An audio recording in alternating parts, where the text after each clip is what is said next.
ஏழையை காத்திடப்பா ஏத்துகிறேன் உன்னாமம் உனையன்றி வேறொன்றை ஒருபோதும் நம்புகிறேன்.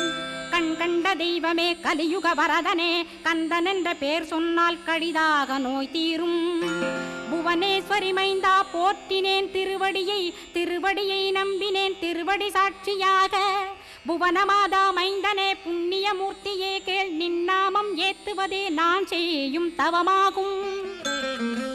நாத்தழும் பேரவே ஏத்திடுவேன் நின்னாமம் முருகா முருகாவென்றே மூச்செல்லாம் விட்டுடுவேன். உள்ளும் புறமும் ஒரு முருகனையே காண்பேன் அங்கிங்கனாதபடி எங்குமே முருகனப்பா. முருகன் இலாவிட்டால் முவ்வுலகமேதப்பா. அப்பப்பா முருகனின் அருளே உலகமப்பா. அருளெல்லாம் முருகன் அன்பெல்லாம் முருகன் ஸ்தாவர ஜங்கமமாய் ஸ்கந்தனாய் அருவுருவாய் முருகனாய் முதல்வனாயானவன் ஸ்கந்தகுரு ஸ்கந்தாஸ்ர